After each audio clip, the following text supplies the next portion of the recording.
Hi everyone, welcome back to my channel, My Reading Life. My name is Heidi and I'm here today to do a try a chapter tag.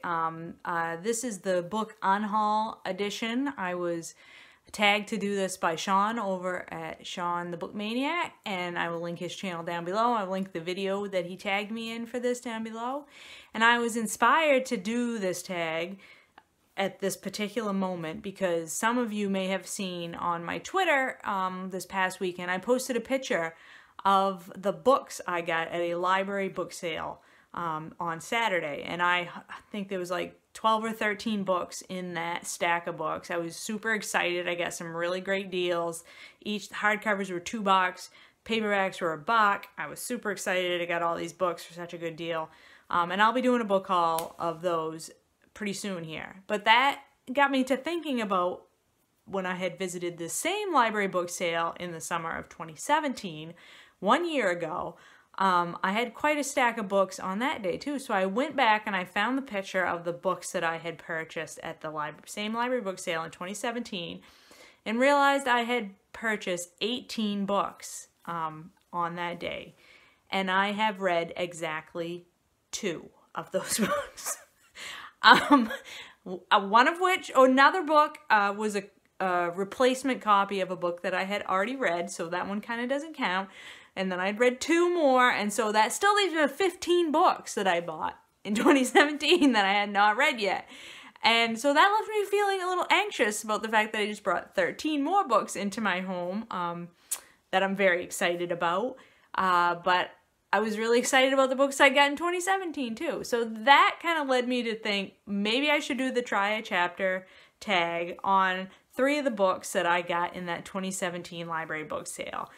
So I went back through that list. I found 3 literary fiction books that were purchased during that time, and I am going to try a chapter or 20 or so pages, if they don't have chapters, of each of these. And I will come back and talk to you about them. And if I don't like them, maybe I will just go ahead and donate them back to the library for resale. I'm hoping, I'm calling this an unhaul video because I may get rid of these books if I don't like them. I'm hoping that I like all 3 of them, right? I mean, that's the goal. I hope that I didn't have such bad judgment about what I was going to like that I picked up 3 books that I just don't like. But, I mean, you just never know. That's the whole point of these try a chapter tags, right? So the books that I'm going to be trying out today to see if I want to keep them and read them is Flight Behavior by Barbara Kingsolver, The Namesake by Jhumpa Lahiri, and We Are All Completely Beside Ourselves by Karen Joy Fowler. So what I'm going to do now is go off and read these chapters, and then I will come back and talk to you later.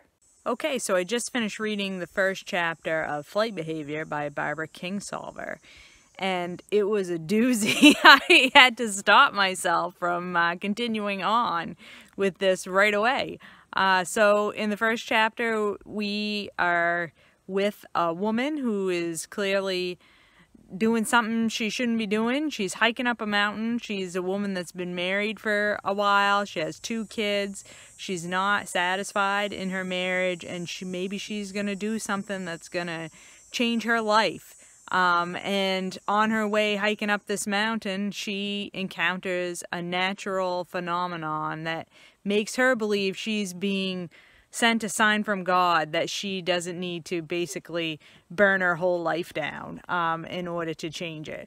So it was awesome. It definitely had some great evocative writing in it. I was really interested and engaged. I wanted to know more about what was going to happen to this woman and her family. It was awesome. I can't say anything other than it was awesome. I am definitely going to not be getting rid of this book. I'm going to be continuing to read this book. And the other thing that I loved about this book is the woman, Della Robbia, I think is her name. Her son's name is Preston, which is my son's name. So weird coincidence. So far, this book is awesome. I'm gonna continue on and see what I think about the next one. Okay guys, this is not getting any easier. I read the first chapter of The Namesake by Jhumpa Lahiri. This is also excellent. This is a much quieter novel in its own way, I would say, than the Kingsolver. Again, beautifully written. The story starts out in 1968. We're following a young wife. She and her husband are from India, but he is in Boston continuing his graduate studies in engineering. She has never been away from India until they married, and she moved there with him. They've been married for a little over a year. She is pregnant with their first child.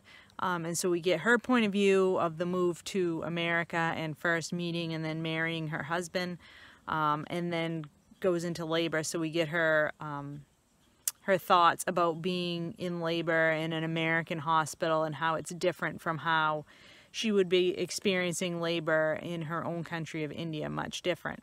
And then we switch perspectives in the middle of the chapter to her husband, and we get his perspective. We hear his backstory of how he got to the place where he met his wife and married her and came to Boston to study. He had a tragedy that happened to him in his early 20s, and he's still trying to sort of overcome the mental blocks that he has because of that accident. So that's where we leave it. He's in the hospital waiting for news of the birth of their first child. We've found out both of their backstories.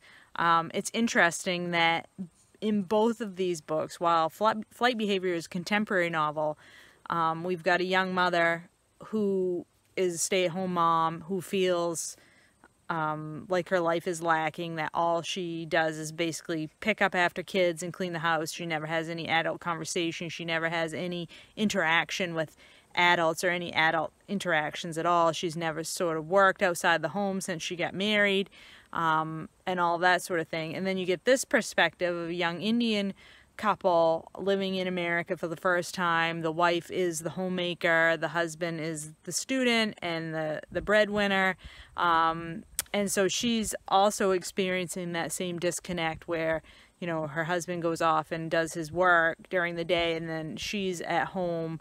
While in this story, the wife lives in a city, so she walks around the neighborhood and she has those experiences, but doesn't really have a life for herself yet. And same with Flight Behavior, where the young wife is in a rural area, but also has not figured out a life of her own yet.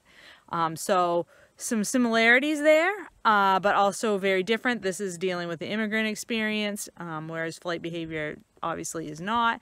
But I very much like both of these, so I'm not going to be getting rid of this one either. Okay, moving on to book number 3. What do you think, Ellie? What do you think about these books? No kisses in the face, Ellie. No kisses in the face.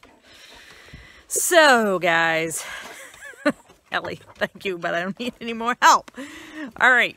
So, I've read the first couple of chapters of We Are All Completely Beside Ourselves by Karen Joy Fowler. This book has shorter chapters, so I think I read the first 16 pages. And it kind of drops you into the middle of the story. You're being told the story by our narrator, Rosemary, and she even says directly, I'm going to start in this story in the middle, because evidently she talked a lot when she was a kid, and her parents sometimes would tell her to start her story in the middle so it would be over quicker. And as a parent, I have been there with my kids, so I know what they were talking about. So anyway, Rosemary's narrating this directly to us. She's telling her story. It's 1996. She's in college at the University of California, Davis. She sees a altercation between a young woman and her boyfriend that turns into a throwing dishes, throwing furniture kind of a deal. The cops get called. Somehow Rosemary gets into the middle of it and gets arrested with the young woman who was fighting with her boyfriend, and has to call her dad from jail to come help her. And she hasn't spoken to her dad in a while at that point. So that's where the chapter leaves off. I am very interested to find out why Rosemary's not speaking to her father. She alludes to the fact that she has a brother and a sister who are both taken off, and she hasn't spoken to them in like a decade or something. So that's interesting. I wonder what's going on there. So yeah, this is a good book too. I think it's not as good as the other two, but it's certainly something that I am interested in continuing to read. So I have a decision to make, and hold on one second, and we will get to my final answer on these 3 books. So these are the 3 guys, and this was supposed to be a book unhaul, try a chapter tag, and it has failed miserably in that regard, because I am not going to unhaul any of these at this point. I am going to read all of these, and I think that I'm interested in continuing on with Flight Behavior first, and then the Namesake, and then I'm less interested in We Are All Completely Beside Ourselves. It's just not the tone I'm looking for right now, I think, but still super engaging and sort of funny in a, you know, a little bit of a slapstick way, but not really, just humorous. Whereas this one, I feel like the Namesake is just deeper, but super interesting perspective. And then this one, I just gotta know. I've gotta know what's going on with this young mother, this young wife who was willing to, like, sort of chuck it all away and burn it all down in order to get some interest and excitement back in her life. So I got to find out what happens with her, and this natural phenomenon that she observes in the forest that sort of changes her mind about what she wants to do. What's going on with that? I need to know. So I'm going to start with Flight Behavior, and then move on to Interpretive Maladies, and then We Are All Completely Beside Ourselves. And sorry, Shawn, this was a super big fail as a book unhaul version of Try a Chapter Tag.